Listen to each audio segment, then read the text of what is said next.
Hi, I'm Nisha, Hi, I'm Vivian. and welcome to our very first episode of Umami Spice and Bookish Delights. Yay! So today we're going to be talking about The Fourth Wing, which is the first book of the Empyrean series. So, this is going to be a recap of the book, and we're going to go into the first book only. We're going to start a whole series on the Empyrean series, but we're going to start with Fourth Wing, our reread of it, our new theories based on reading the whole series so far, and what we think.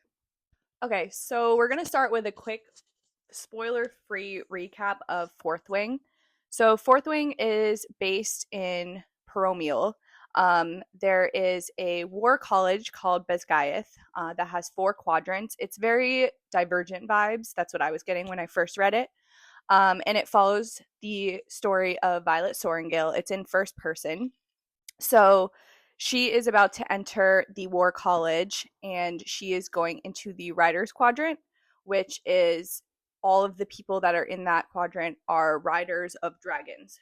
And you have to go through a bunch of different tasks to eventually even get your dragon that you're bonded to. Okay. When you do get bonded, you get channeled powers from your dragon, and you can speak to them through mind. And I won't say any spoilers, so we don't know what Violet's power is yet. She also meets Xaden Ryerson, who is the hottie of the third year. We love Xaden Ryerson. We love Xaden. Spoiler alert for that part.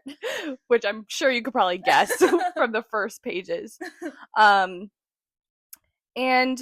essentially the first book really just follows her going through the college and trying to get through her first year.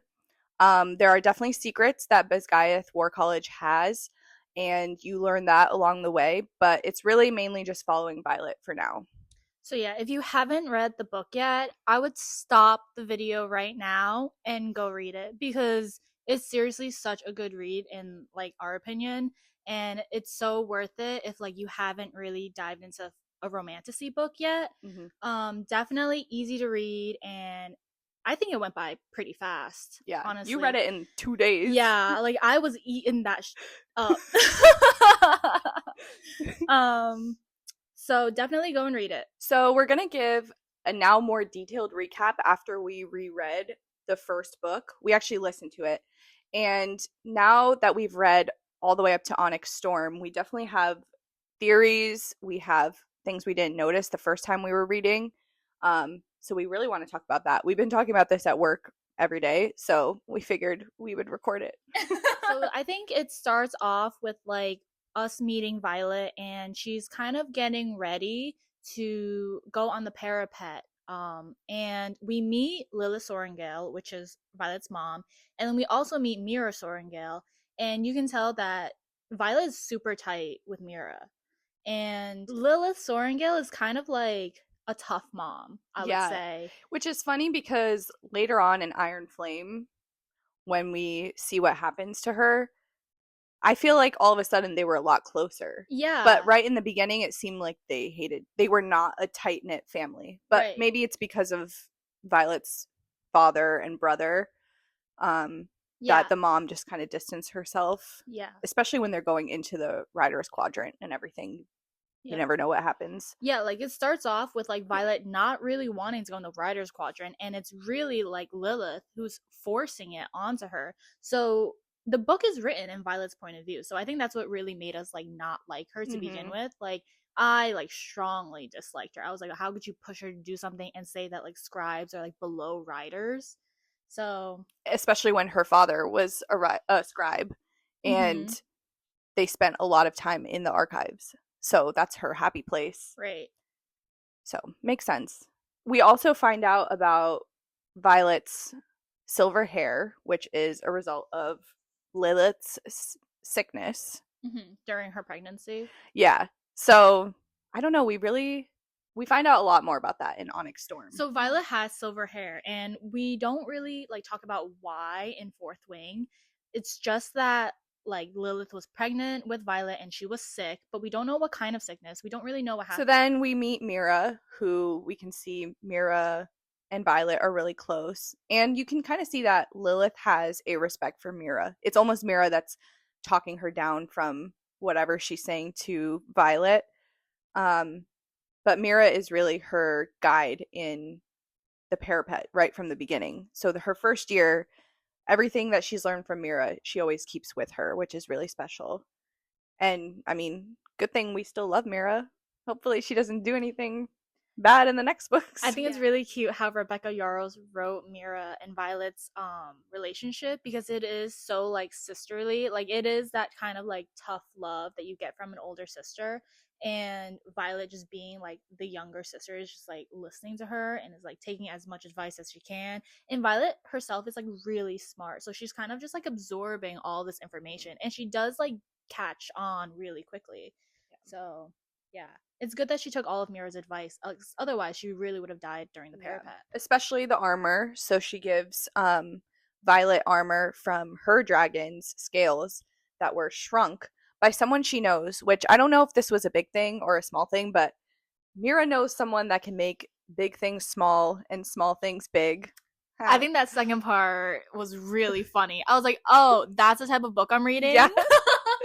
So I feel like maybe she just mentioned that to make that joke to set you up for how the book was going to go. But yeah, Yeah. that saved her a lot, the I wonder armor. if we're ever going to like meet that person.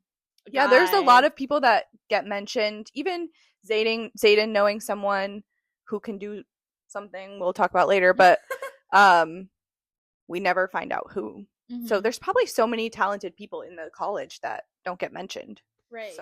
So now Violet is about to go on the parapet.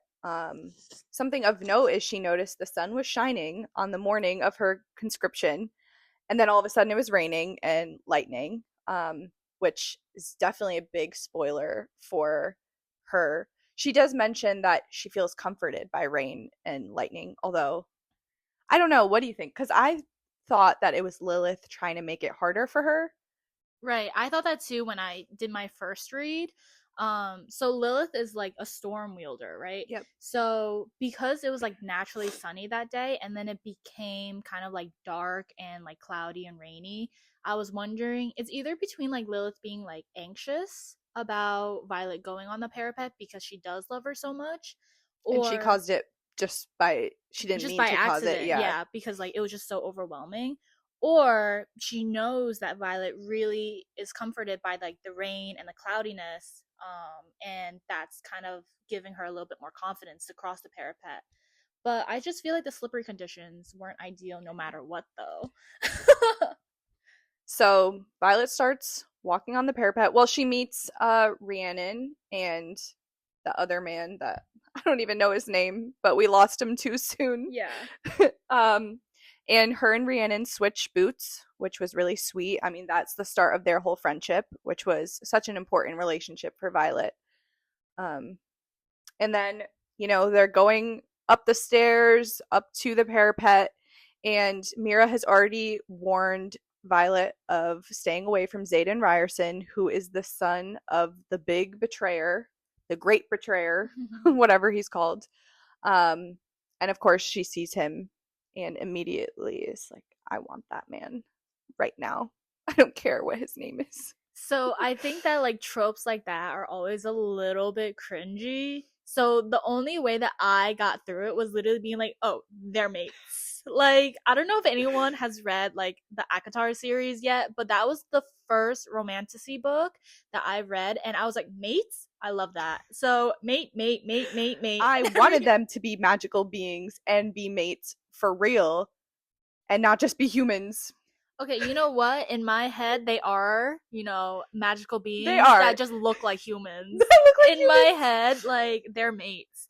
But anyways, Violet sees Xaden just standing there, and she's like, I need him. I need him right now. And I think I think her thirstiness over him was a little annoying, especially in my reread, because the way she talks back and forth about wanting him so badly, but I hate him, but I want him so bad. Like, we know why you want him. You don't have to explain over and over why you want him. Yeah. We get it. She was lusting. Yeah. So I think that was also a little bit hard for me, but it got totally redeemed later on in the series for sure. I think because the book is written in Violet's point of view, It's kind of, it looks like it's one-sided as well, which honestly is like low-key an ick for me because I need it to be two-sided, right? So I don't know if you've read like the bonus chapters for this book, Mm. but in the bonus chapters they're all from like Zayden's point of view, and Zayden himself was also like thirsting Yeah. over Violet the whole time, and that definitely made the whole thing so much better for me. I don't know.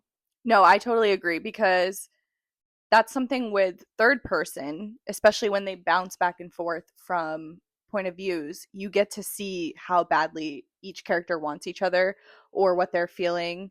And you don't get to see that here.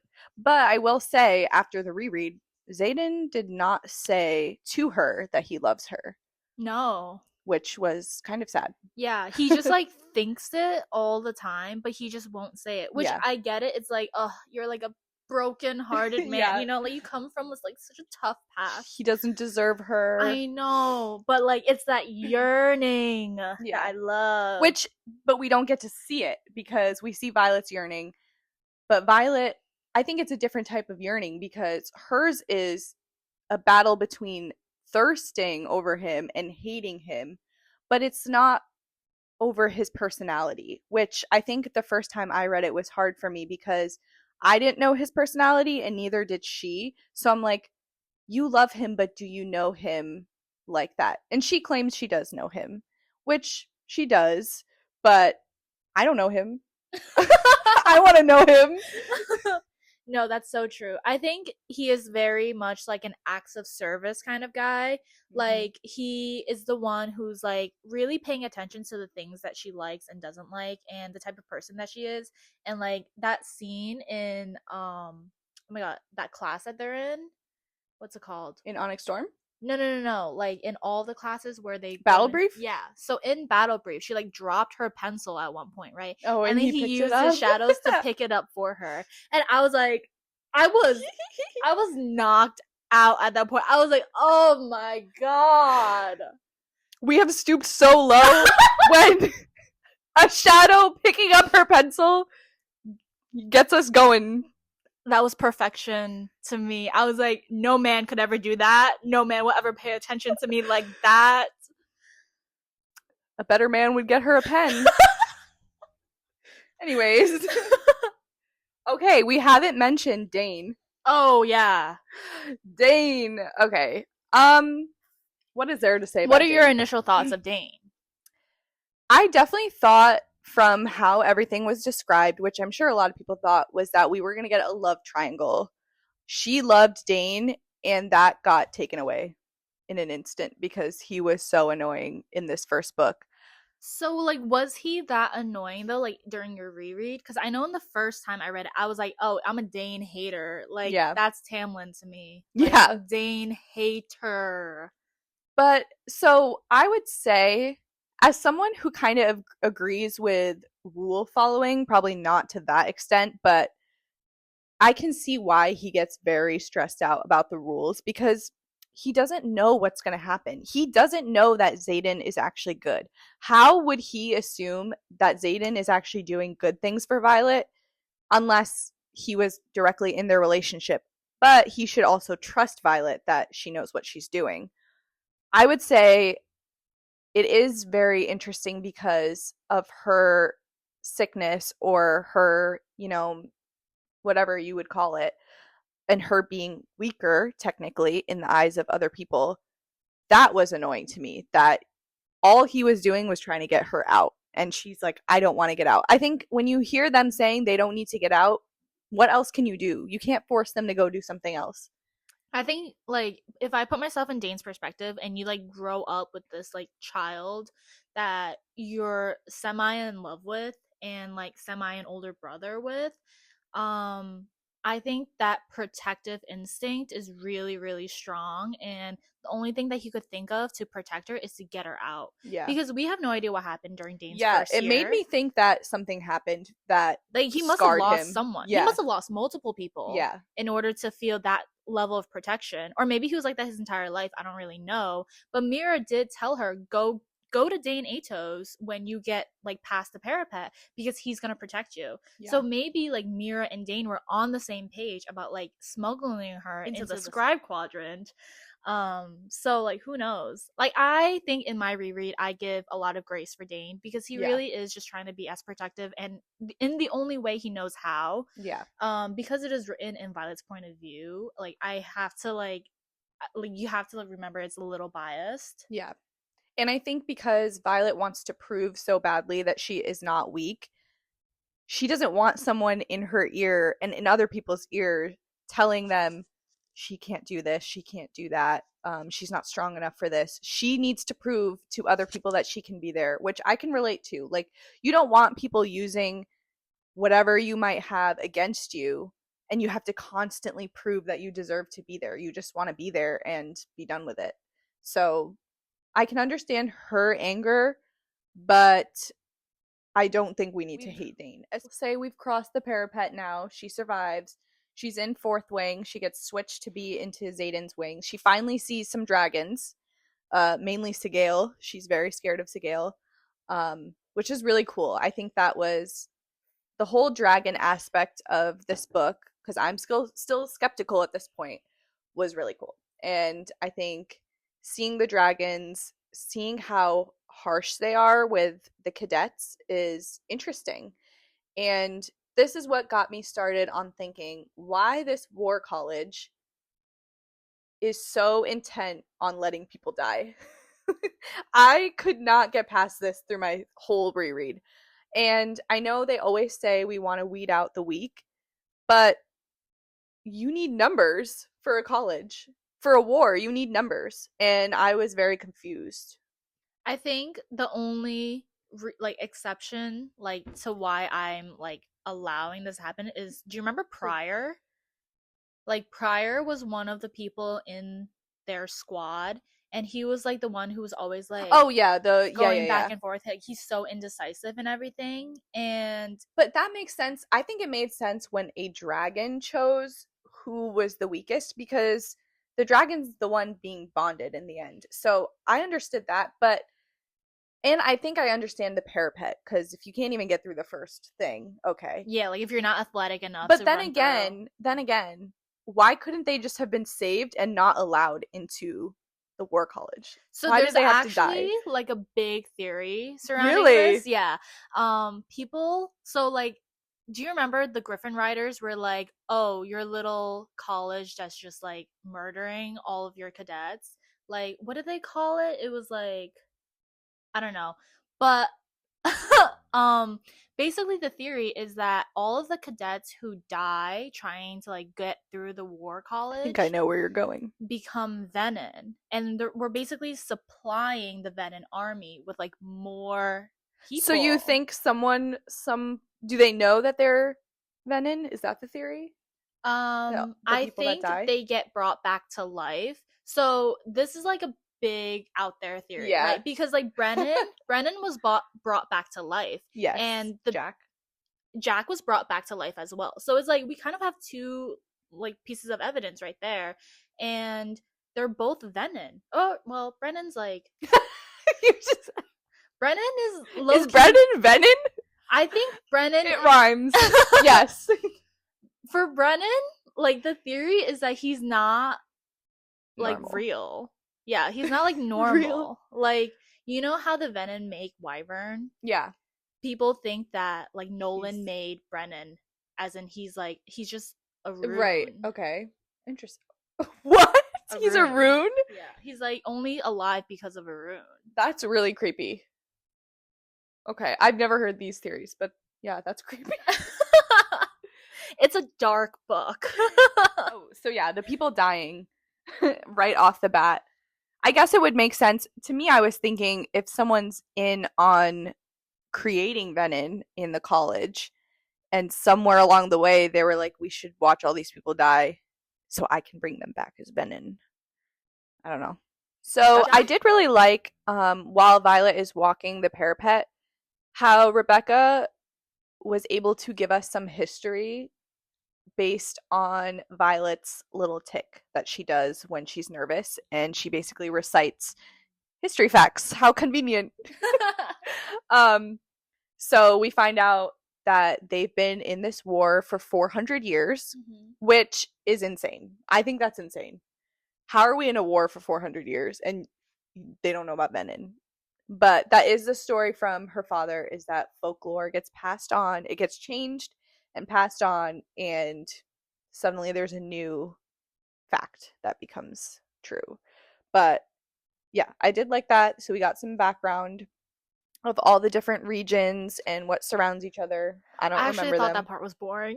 It is. It Like, is. in my first read, my eyes just skimmed over that part. Yes. Like, I was like, I do not care about this history. No, I don't think I cared either, but I don't know any of it. So I was like, okay, it's clever that she is using this to get some background information, and she does carry it along for the whole series, which I do like. Yeah, in the reread, it was like so much more important for me to like definitely like figure out what she was saying, what she was talking about, because it does come back. Yeah. It's so funny when I start a fantasy book and there's a map and you mention stuff in that map. I'm going to go back and look at that map and still not understand. I'm going to be like, oh, okay. Yeah. No, the surrounding regions. The most hilarious part is like when they got to, I'm skipping so far forward, but when they got to Orisha at the end and they were like something it's about, not even on the map. Was it on the map? It was on the map, but it was like they flew over the cliffs of Draylor, and I was like, they're somewhere really far away right now. I don't even know. Like they're just somewhere that wasn't even on the map. Yeah. So, okay, let's just say we have passed the parapet many times now. She's met Xaden, she hates Xaden, she's attracted to Xaden. Then we get some of the classes, I would say. She's friends with Rhiannon, she sees dragons, we have Battle Brief. Battle Brief is probably one of the most important classes because you find out what's currently happening in their world that is ongoing with the war, I would say. Battle Brief was really interesting to me because I would never think of that as a class. You know, it's kind of like a seminar where you're discussing current events, and I've just personally never experienced that. Well, it's kind of like sports teams when they have to watch their recordings back and have to figure out like what they would do. You're and so right. Strategize. So we're basically reading about sports. Yeah, because I guess since you're in a war for 400 years, you gotta figure out what your plan is, right? What your next step is. Clearly, it's not working. You would think after 400 years of Battle Brief that they would figure out how to end the war. What? Which, okay, I did want to talk about this with you because what do you think about there being a war for that long? And why did Bisgayeth hide the Venin? Because what benefit does that, other than, so I know that they don't want people finding out that they're not helping people beyond the borders. So wards are established by the dragons, and they're basically shields, almost like walls, where Venin magic, Griffin magic can't work beyond it. And those wards are only covering Navarre. So I understand they don't want to come off looking bad that they're not helping any citizens outside of Navarre, but is that enough to be hiding Venin for 400 years? So that's a good point because I feel like they're just kind of setting it up so that Navarrians are the villains. Oh, I see. You know, later. Like, because I mean, there's that would no only make reason. sense. Yeah, there's no reason to like hide all that history. Like, why are you hiding it? If you're really trying to do good, you wouldn't hide all of that information. And you can still say that Venin are real and we are fighting Venin and prepare everyone to fight Venin. Why do you have to hide that they exist at all? Why is it a fairy tale? Or a nightmare? Yeah, so, and it is interesting that there's so many different lands beyond Navarre, but it is interesting because you're reading Fourth Wing you're learning things based on what Violet learns, and Violet doesn't know about all these things, or she does, but she doesn't know that they're so integral in everything going on. So as for the first book, she knows about Navarre, and Navarre is the best, and we're just fighting griffins, which is also funny because knowing how smart she is and knowing information about Griffin, they can't even fly at high altitudes. Why are they trying this? Like, why do they need a whole war college for this? Not only that, like, dragons outpower griffins by in every way. Far. Yeah. Like, it's and not she knows really it. A war. No. Yeah. It's just she hasn't made that connection yet. She even says when in Battle Brief, when they talk about losing dragons, losing riders, she's even thinking, wow, how did they kill a dragon? How are the griffins and their flyers even strong enough to kill a dragon? So it's there, her thoughts, but when you get told something isn't real, Yeah, why I would you think think it's real? that's pretty much how Dane Atos works too. Like he gets told something by his dad who he loves and respects, and that's as far as you question it, you know? Like that's Yeah. just how it is. Yeah. So next is challenges.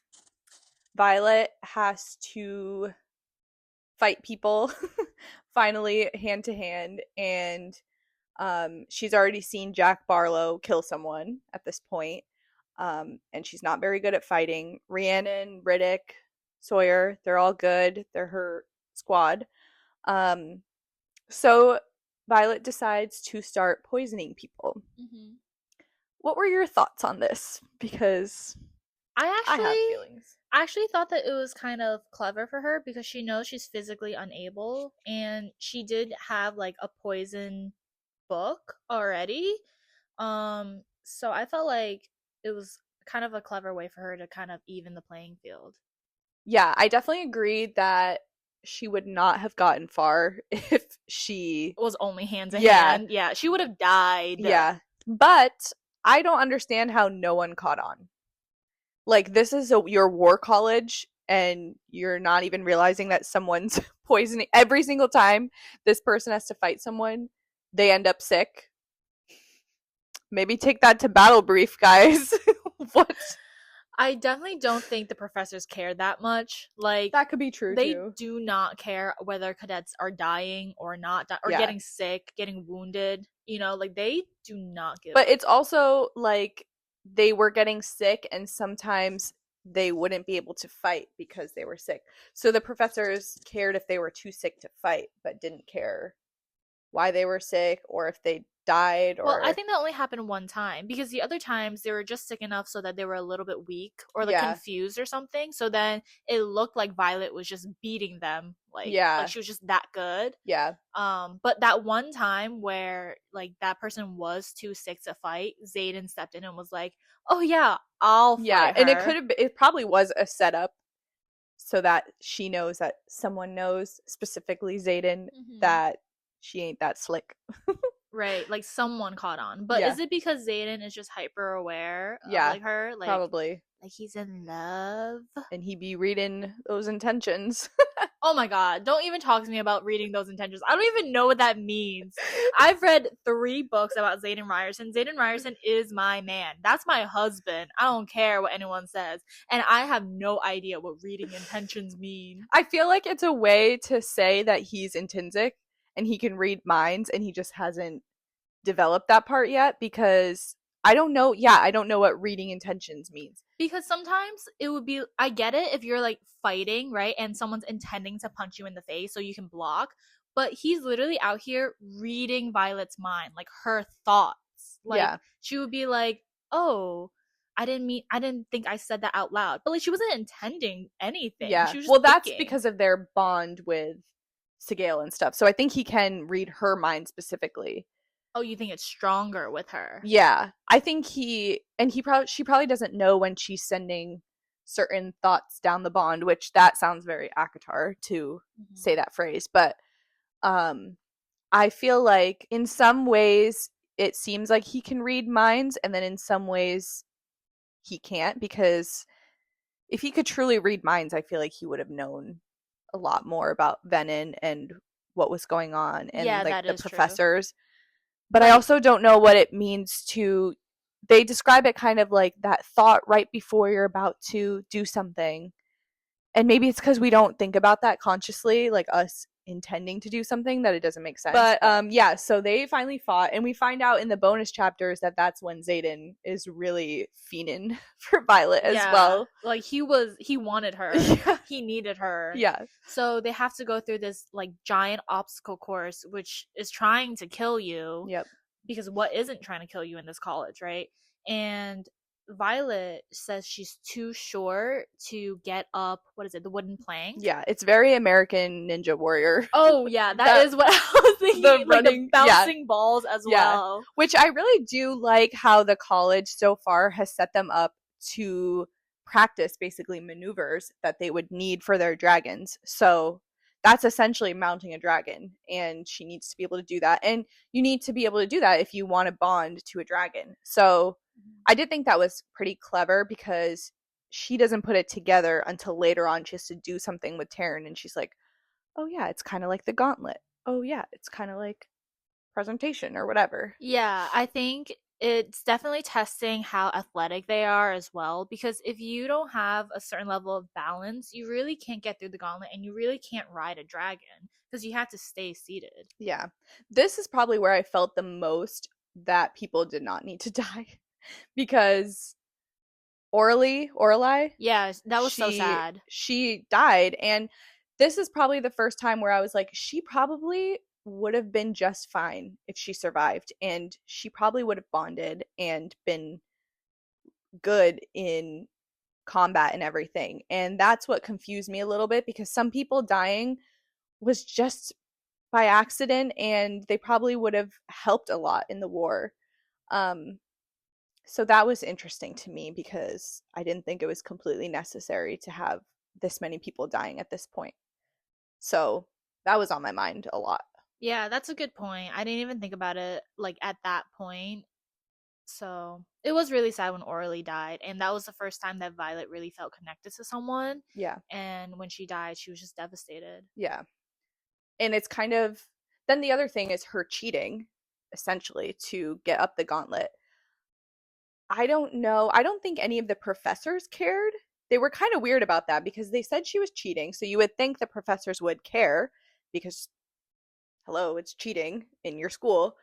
But maybe it's just a way to show that Dane was really all about the rules. I mean, maybe. Or Amber was about the rules, I guess. So at this point, I basically realized that Dane and Amber are definitely like doing it, you know?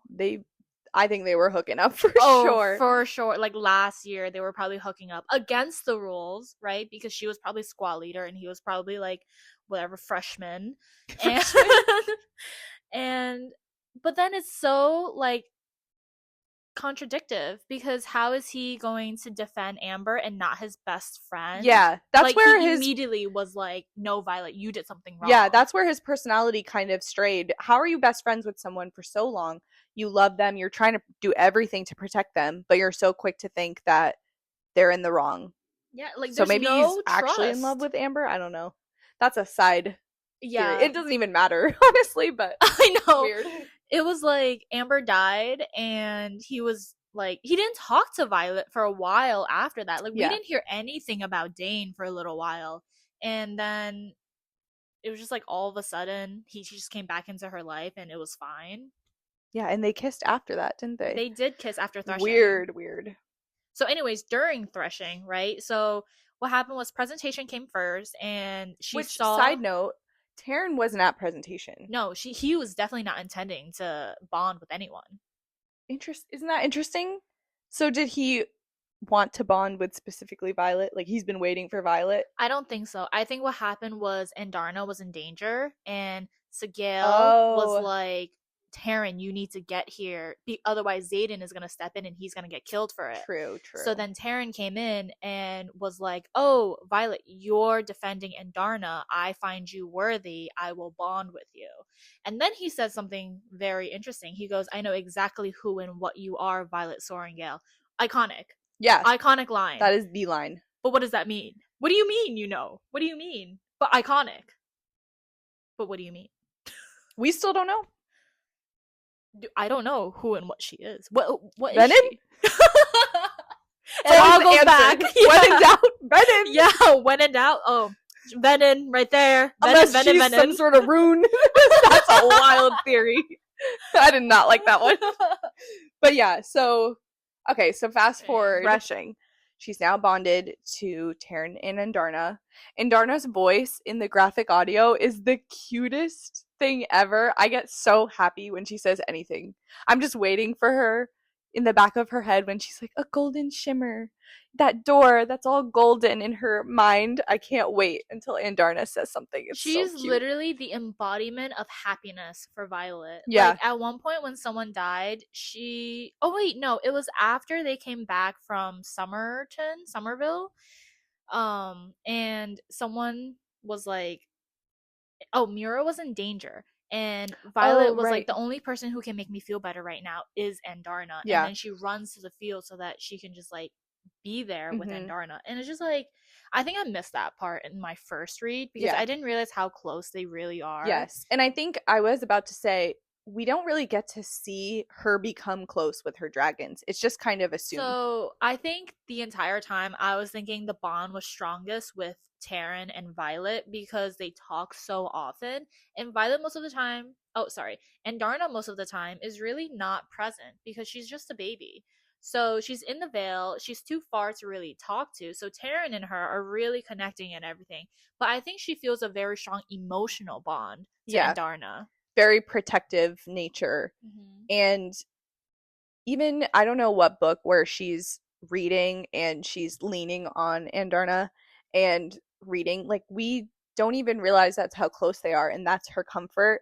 So it must just be little scenes that maybe we'll see in the show. Who But that's knows? the thing. It's like you're not allowed to do that with a dragon. Like dragons are known to be like vicious. Like you Yeah. can't be like that comfortable around them even if you're bonded to them because they just have short tempers. So for her to be like leaning and just reading on Andarna and Darna's just like So chilling, cute. like that's a next level kind of bond. Yeah. Okay, so now they're bonded, and Violet has gone from somebody who everybody thinks is weak and can't make it through this college to now being a potential as the strongest rider of their generation. Like complete 180. Yeah.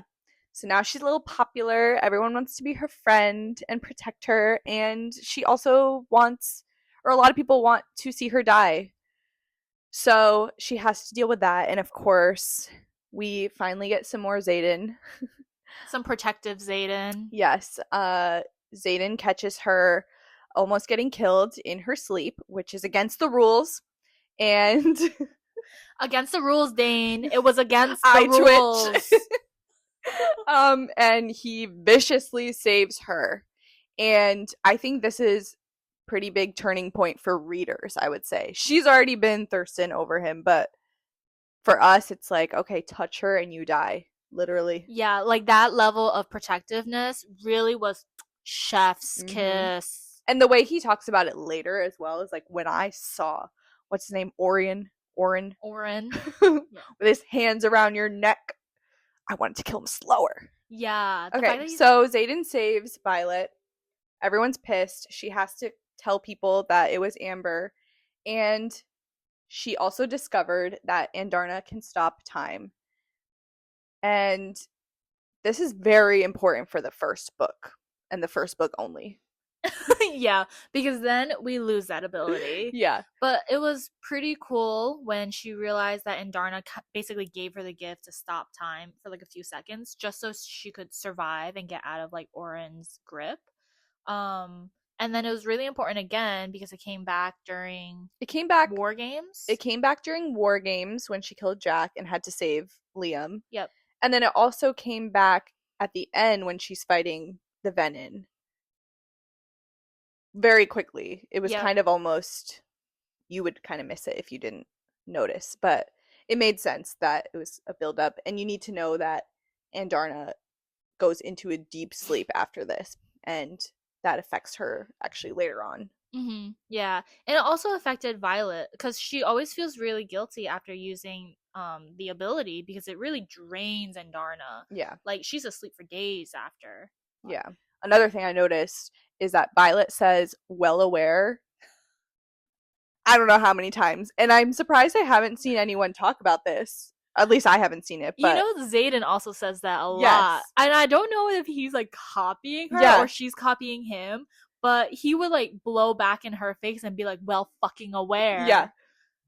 I don't know why that was a thing, but she said it way too many times. She's got her own little slogan there, which along with the "I will not die today." Yes. See, that's cute, but the well aware, I felt like it was annoying because other people did say it actually. I wrote somewhere in my notes about it, but I feel like Dane might have said it too, Oh which could yeah. also be in their all of their little vernacular, but yeah, well aware. Rebecca, we're well aware that you Yeah. like that term. First book. She was well aware. Yeah. Well aware until she wasn't well aware because Yeah. Venon, if She we're was just not well aware yeah, of the she had Venom. no idea what happened. Side note, Zayden's voice in the graphic audio of Fourth Wing is Lucian's voice in the graphic audio of Akatar. And when I first started listening, I was like, Lucian, what you doing here? What you doing here, Luca? Where you And been? now I'm re-listening to Akatar with John, and I hear Lucian talking. I'm like, Zayden, what are you doing here? Go get your girl. Your mate is not Elaine. We need new voice actors. Yeah, although I really do like the voice. And the voice is excellent. it's funny because Tamlin and Sawyer are the same, but the voice actor, does a great job of making them sound different. Like, it's the same voice, but Tamlin is a lot like meaner and rugged, and then Sawyer's just so happy. And sometimes I'm like, Tamlin, why are you so happy? I'm like, wait, wrong book. Amber gets killed because she does not follow the rules. Sorry, Dane, you should have hated her when she did that. Right before she gets killed, Dane literally doesn't believe Violet, and he reaches for her because he's a memory reader, right? So he goes and reaches for her head to take the memory. Yep. And Violet backs up and is like, whoa, what the hell? Yeah. Like, and then he doesn't even realize that he didn't ask permission. He just went for it. He probably was doing it the whole time. But I'm also confused because if he was doing it the whole time, say, wouldn't he realize that Xaden is helping her? But he could probably see, he's probably looking at specific memories. It sounds like they're very quick. Yeah. So even with the thing about Athen, right? I don't even know when Dane reached for her face in between those moments because I don't remember it being said. Because he said, Xaden said one word to her as a truth, and it was Athben. And Dane had to have seen it in between that and them getting sent to Athben. And then right when they got back to Athben, everything broke loose. So yeah. And it sounds like Dane just likes to touch Violet's face sometimes. So I don't know if the graphic audio maybe just didn't mention that part. True, it could have been because our reread is like purely based on the graphic audio. Now we have Liam, who gets assigned to Liam. I love Liam. Did you like Liam when you first met him, though? Of course. Like, initially? Yeah. I think I was, like, warming up to him. I didn't have that big of an emotional attachment to him, really. Yeah, like, I don't know if I was just glancing over the fact that he was so wonderful because I was so invested in Xaden. I think maybe this is a perspective. I knew that he was going to die when I was reading this book because book talk just spoils everything for me, and sometimes I go looking for it. But yeah, I knew he was going to die, so maybe that made me look at him in a certain way from the beginning. But I really liked how he was in the archives with her when he was always whittling a dragon, which is really cute, and then kind of flirting with Jacinia and knowing sign language. Like, all those little things just made him very cute and sweet. And like, so well-rounded, and he really is perfect in every way. And we know, I don't know if you know, but Rebecca said that she had to kill him because he was perfect and there was no character development for him, which scares me. There could have been something. There could have been something. So I actually watched a TikTok, and this guy who's reading The Fourth Wing for the first time, he's in love with Xaden. He's in love with Liam. And he was like, oh, maybe, like, Violet will pick Xaden in the end, but maybe, like, she'll look back on these moments with Liam and being like, oh, maybe it should have been Liam. Maybe they're at a dinner party in the future, and she just looks over at Liam with, like, his 2 kids. And, like, he was creating a whole story. So he thought the love triangle was going to be with Liam. Yeah, and then he could not speak after Liam died. Oh, no. Sorry to you. Okay, so we're waiting for Violet to start channeling or wielding. And she does get her powers, and that night okay, when I first read that with Taryn and Sigale, channeling into them, I thought that was really weird. I was like, what is this? That was definitely a And shocker. I'm glad Rebecca never visited that again. We never got that again. It was so weird. Like, how do you just forget to put up your shields? Like, It's not even that. It's just like, why did their first kiss have to be related to that? so this is why I think they're mated, like Xaden and Violet, because so There's no human mates that we've heard of. no, listen to me. You're Like confusing that authors. no, the instant attraction can only mean mates in my head. Well, so while that is true, I don't think Rebecca has talked. Like, I don't know if them being mates changes anything because they're just already in a relationship. It's cute though, but it doesn't change anything. I guess. Unless Taryn and Sigale are also humans and they have a human form. And then That's a different Violet and book. Xaden become dragons. Okay, so Anyways. yeah, we get their first kiss and the lightning strike, which was definitely foreshadowing. That was a good kiss. We liked it. Yeah. She liked it. He liked it. It was great. And she learns how to shield, and she learns that she's good at shielding, which is nice. She's actually good at something. So I feel like she's good at shielding because she's always been compartmentalizing her entire life because she's always in pain. Her right? ability to do that with pain is really cool. Yep. And it's like a very similar idea to shielding. Yeah. Oh my god, no. So during the kiss, I was so invested in it because I love Xaden. Okay, we all know this. But I was having this dilemma as to who fell first because we're reading it from Violet's point of view, and it definitely feels like she fell first because of that instant attraction because she's always thinking about him. And I'm trying to like see it from his point of view because I think it's so cute that he feels that equal level of attraction. He fell at this very similar time. He's just more like hidden about it, you know? He's not as expressive. I also did not want their attraction to be solely based on Taryn and Sigale's attraction because it could be very easily confused if they were to all let their shields down, right? Yeah. But I think that because Xaden and Violet did feel their initial lust for each other and it kind of just developed into love. Like at that point where Xaden was about to step in for Violet during threshing, I was like, okay, this man is like in love with her. Yeah, like, for sure. How are you just gonna step in for her? They're not even bonded yet. Like, and you're gonna be like, I'm gonna go protect her. Yeah. Like, mates. So now we're at War Games. And this is when Violet consciously is a lightning wielder. And Taryn says it to her at the end. She becomes a lightning wielder by saving Liam and killing Jack. Killing. So if Jack was already a Venom, then she never really killed him because there's no way he could be killed by just some rocks falling on top of him. Yeah, it actually makes more sense that he was Venom the whole time than dying and coming back to life and becoming Venom then. Yeah. And she's very upset about killing Jack. This is the first person she's killed.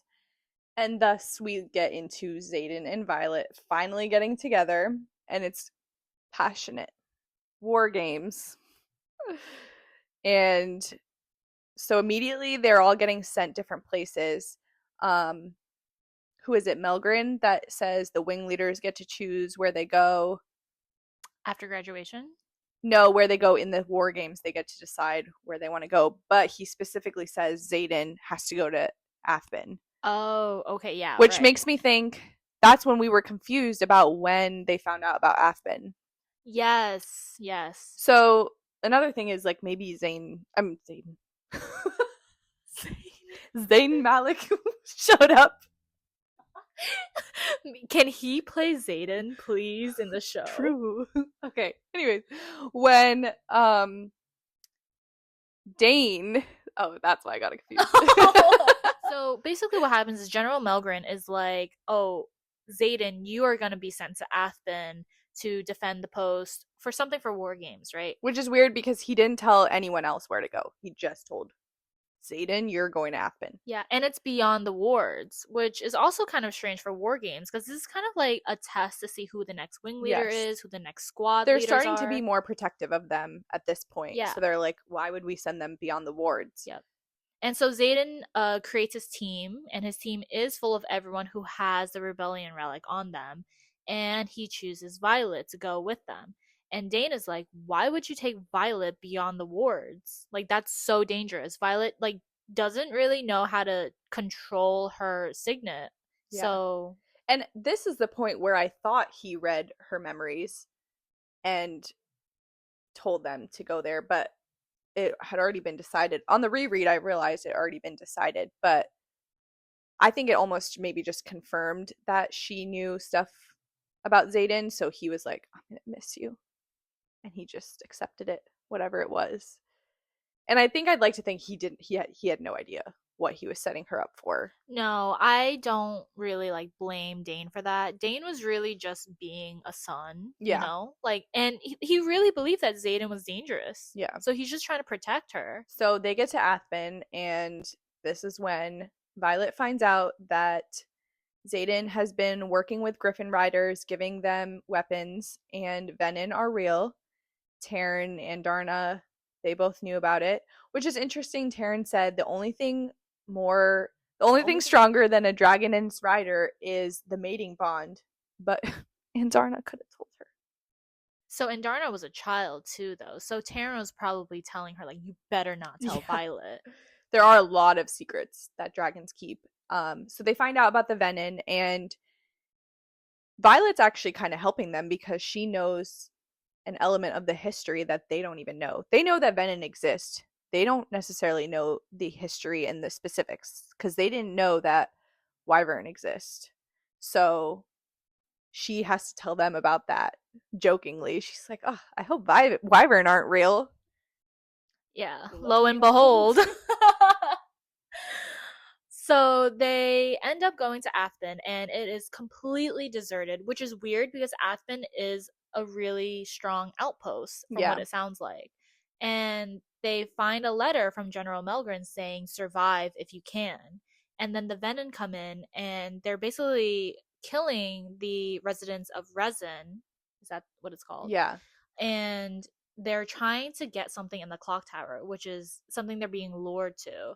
And it's, which we don't know what they were trying to get, right? We don't know, but it ends up being like this iron box that they're trying to get. See, that's a detail I missed. That one's in the next book. I'm sorry. Oh, okay. Spoiler. I don't remember them saying anything about that. But that whole plot is really confusing to me, so I'm excited to go over that. Yeah, once they introduce the Venin plot, that's when it gets really detailed, and that's when I'm really listening for like every single line as to what's going on, because it does get so confusing. So this is when you know the whole time that Venin have been raiding all of these little towns to try to find this box, which I don't know what the box is for, but we'll find out later, I guess. In the next reread. Yeah. But basically, there's this huge battle. The Griffin Riders and the Dragon Riders basically team up, and they're working together to get all of the residents out of the town. And they're trying to also kill all of these Wyvern that are coming out of nowhere. And was it 4 Venin specifically? I think so. One of them is like a sage. Yeah, with the robes, the purple robes. Yep.